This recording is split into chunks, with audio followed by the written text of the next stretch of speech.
Сергей Николаевич, вы куда збираетесь?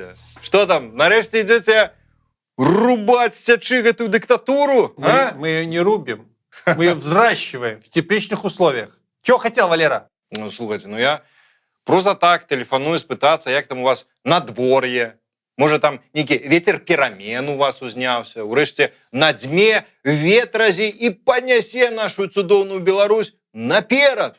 Ну поколькі можна теляпацца і паўсці у адваротным ад цывілізаванага свету кірунку, правда ж? Типун тебе на язык, Валера. Мы движемся вперед и вверх, в космос. Ха-ха! Так это вы у космос, вы сякеру, что там у вас еще, это берете с собой? Валера, в космос мы уже слетали. Ты что? Теперь этот подвиг надо увековечить в земле. В общем, будем закладывать аллею белорусской космонавтики. Моя идея, кстати. Значит, на совещании никто не знал, что предложить, чтобы отпраздновать это важное эпохальное событие. А я такой, а давайте в следующем году аллею заложим. Все аж присели. Ну, в хорошем смысле. Супер идея, да? Символичная и оригинальная. Капец, какая оригинальная. Сергей Николаевич. Ты послушай. На этой аллее одно дерево, один подвиг белоруса в деле освоения космоса. Будем садить дерево Коваленко, дерево Климука, дерево Новицкого, дерево нашей ненаглядной Мариночки Василевской, ну и, конечно, саженец первого. Ну, а он что, так само там полетел? Ну, коли полетел, дякуй Богу. Нарешті чоловік зорки побачить, а белорусский народ тем часом побачить нормальное життя. Не ерничай, Валера. Мы без него никуда. Он нас взрастил, понимаешь, своими вот этими вот пальцами. Слухайте, відаць, сапраўды вы без нейкага, без свайго это правадыра, а ніяк не можете нічога. І не толькі там бульбу перабраць, але наогул нічога не можете. Ну, лепей бы ён сапраўды паляцеў той космос, як мага хутчэй. Хаць бы там і камандаваў. Але мяне ваша ідэя агулам зацікавіла. Ну вось раскажыце, хто там яшчэ будзе на гэтай алеі? Бо нешта пакуль што, 4 дрэўцы вымалёўваецца. Яшчэ налічыў одно каліва пустазелля. Так а все пока? Мы же белорусы, вот только от сахи оторвались. У нас история космонавтики, знаете, не глубокая. Ну, в смысле, невысокая. 4 космонавта и президент. Вот великолепная пятерка.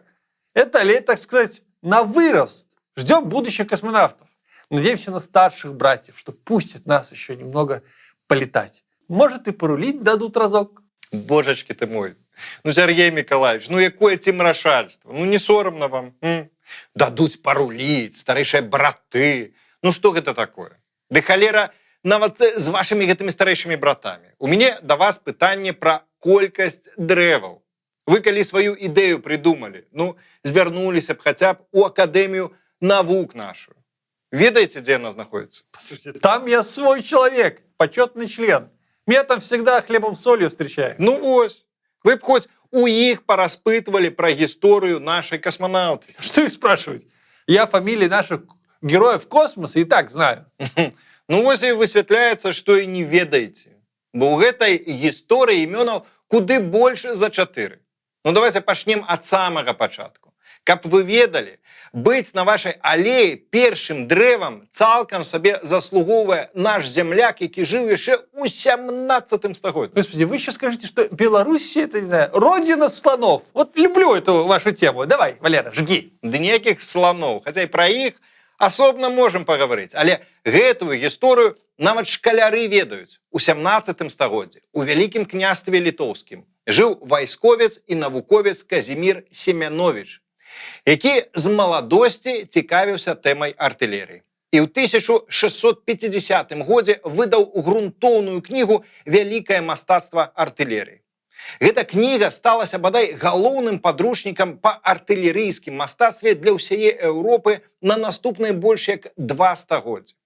Але самае цікавае тое, што ў сваёй кнізе Семянович цэлы раздзел прысвяціў тэме ракет, на той момант зусім нетрывіяльнай і невідавочнай тэме.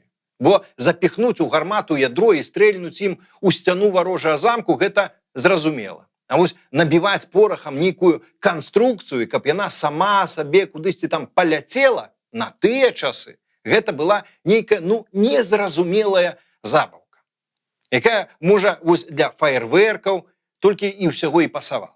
І Семяновіч грунтоўна разабраў тэму пабудовы ракет. І, як лічыцца, першы ў свеце прапанаваў ідэю шматступеневай ракеты.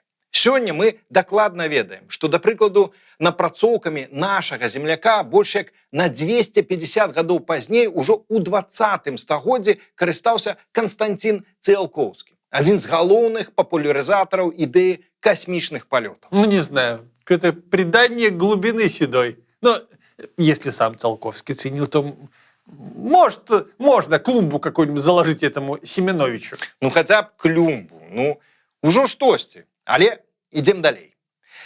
Вот глядзіце, ваша улюбёная савецкая эпоха. Пасля другой сусветнай вайны, калі СССР актыўна ўключыўся ў касмічную гонку і пачаў распрацоўваць свае ракеты, то да гэтай справы актыўна падключыліся і беларускія даследнікі. Беларускія даследніцкія інстытуты. Да прыкладу, на інтэграле рабілі вылічальную тэхніку, а ў Гомлі распрацоўвалі сістэмнае праграмаванне. Беларускія навукоўцы зрабілі вялікі ўнёсак у пошук абалонкі для будучых касмічных караблёў. Але, напэўна, самае значнае імя сярод гэтых даследнікаў Сямён Косберг са Слуцку. Ён працаваў непасрэдна ў камандзе Сергея Каралёва. Менавіта Косберг і займаўся стварэннем трэцяй ступені ракеты, без якой немагчыма было б вывесці на арбіту чалавека. І Косберг даў рады. Трэцяя ступень была створана. Гагарин паляцеў у космос. Таму Сямён Косберг дакладна заслугоўвае аднаго з дрэваў на вашай алеі. Ну, фамилия какая-то не русская, да? Ну, ладно. Вроде человек заслуженный. Запишу, почитаю потом. Ой, чаму на Слуцчыне шмат нярускіх, як вы гаворыце, прозвішчаў, то гэта тэма асобнай гутаркі. Там цікавая гісторыя, якая сыходзіць якраз у часы Казіміра Семяновіча. Можа, і пагаворым пра гэта неяк асобна. Але вернемся ў 20-е стагоддзе. Дарэчы, два галоўныя героі палёту чалавека ў космас таксама маюць беларускія карані. Да что вы говорите? Что, белка и стрелка? Ды не, Каралёў і Гагарин. Да ну. Ну, вось вам і ну. Глядзіце, у Каралёва бацька быў з Магілёва, а Гагарин нарадзіўся на Смаленшчыне, у беларускай вёсцы. Дарэчы, знакаміты касманаўт сам узгадваў, што да авіяцыі яго падштурхнуў верш Янкі Купалы «Хлопчык і лётчык», які маленькі Юрась вельмі любіў. А неяк на сустрэчы з пісьменнікамі з Менску Гагарин заявіў, што ён амаль што беларус. Ну, не ведаю, ці дастаткова вам гэтага, каб пасадзіць на вашай алеі дрэўца і Гагарину, але з іншага боку, ну чаму б і не? Ну, Смоленск жа наш, а? Сергей Миколаевич. Ой-ой-ой, Валера, ой, осторожней. Дарэчы, беларускія карані мелі і іншыя савецкія касманаўты. Да прыкладу, у Георгія Грэчкі, якога рыхтавалі для высадкі на месяцы і які здзейсніў 3 палёты ў космас. Маці была з Беларусі. А ў Валентины Теражковай, першай жанчыны-касманаўткі і, на жаль, цяперашняй сумна вядомай расійскай палітычнай дзеячкі і наогул і маці, і бацька абодва таксама з Беларусі. Что, Терешкова из Беларуси? Вот это история. Ну, вось вам і гісторыя. Але вось наконт Теражковай, дык я і сам не ведаю, ці варта ёй садзіць дрэўца на беларускай алеі касманаўтыкі. Чамусьці я ўпэўнены, што доўга ейны саджанец у нас не прастаіць. Кудысьці не туды яна павярнула ў сваім жыццёвым касмічным палёце. Дарэчы, варта прыгадаць і яшчэ аднаго надзвычай важнага і для беларускай, і для ўсесветнай касманаўтыкі чалавека, якому, ну, вы таксама наўрад ці пасадзіце дрэўца на сваёй алеі. Хаця вось якраз яму дык і варта было б. Бо менавіта ён прыдумаў касмічнае паліва і, па сутнасці, даслаў чалавека на месяц. Что, наверное, беглый какой-нибудь, да? Ну, можна і гэтак сказаць. Глядзіце, пасля вайны ў Амерыцы апынуўся настаўнік з Наваградчыны Барыс Кіт, пры нараджэнні Барыс Кіта. У ЗША ён спачатку пачаў працаваць у фармацэўтычнай сферы, але пасля перайшоў у касманаўтыку. Барыс Кіт даследаваў ракетнае паліва. Ягонай першай навуковай працай сталася якраз-такі паспяховае даследаванне якасцяў вадкага вадароду, як будучага ракетнага паліва. Нават падручнік пра гэта ён напісаў. Ну і таксама Барыс Кіт займаўся даследаваннем і будаваннем спадарожнікаў сувязі, што з'яўлялася першым этапам рыхтавання высадкі амерыканцаў на месяц. Американца продался? Такому точно не посадим дерево. Ну, Барыс Кіт зрабіў вельмі шмат і для беларускай супольнасці ў замежжы, а таксама для развіцця беларускай культуры. У беларускай навуковай сферы яго і сёння часцяком узгадваюць як бездакорны прыклад даследніка і асобы. Таму хаця б якую-небудзь кветачку, ну нават цішком, варта было б и ему посадить. Ну, мы подумаем, но ничего не обещаем. Это же из-за него гречка, получается, не полетела на Луну. Ну, можно и так сказать. Але гэта навука. Хто першы, той лепшы. Ну, можа, жыццё гэткім чынам гэтаму гречку ўратавала. Ну ладно, мы еще разберемся. Кто еще? Ну, слухайте, ну вось, калі браць спіс першага шэрагу, то, напэўна, гэта ўсё. Хаця, я б дадаў яшчэ одно дрэўца. Дрэва Язэпа Драздовіча. Это кто? По фамилии не похож на космонавта. Ну, ён і не космонавт быў. Ён быў мастак. Мастак? А при чем тут мастак? Слухайте, за 30 гадоў да першага старту з касмадрому Байконур вандроўнік-мастак з заходняй Беларусі Язэп Драздовіч па начох, у снах лётаў у космос. Пабачанае там ён скрупулёзна дакументаваў у дзённіках, таксама ў карцінах, малюнках, фіксуючы ў іх свае падарожжы па месяцы, Марсе, Сатурне. Ён апісваў геаграфію, флору, фауну наведваных ім планетаў, тамтэйшых жыхароў, іх лад жыцця. І на адным з малюнкаў Драздовіча ёсць нават скафандры.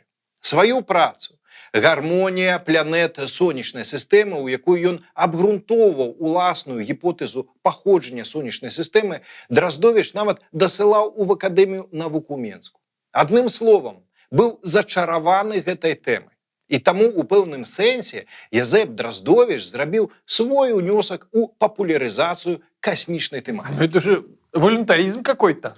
Сергей Миколаевич, ну вы попросту пагартайце працы Драздовіча, паразглядайце ягоныя пейзажы Марса і Венеры, якія былі намаляваны 100 гадоў таму. Вось тады і думайце. Посмотрю. Ну, паглядзіце, вось і добра. Як бачыце, дадаў я вам гэтых дрэўцаў у вашу алею і не абы якіх асобаў. Шкада, што іх высілкі марнуюцца цяпер папросту на касмічны турызм. Бо давайте будем шчыры. Палёт Васілеўскай гэта, ну, ўсё-таки хутчэй турызм, а некая не касманаўтыка. Але вось сама алея, вядома ж, хай будзе. Нам жа, ну, з вами трэба неяк натхняць наступнае пакаленне беларусаў да палётаў у космос, каб яны мелі уласныя касмічныя караблі і ані ў каго не прасілі паруліць, пастырдаваць. Как ты задвинул, а? Свои корабли. Знаешь, сколько они стоят? Подороже нашего БелАЗа. Но мечта хорошая, мне нравится. Ладно, ладно. Болело. Я полетел. В смысле, копать пошел. Иногда, чтобы полетело, надо покопать. Пока.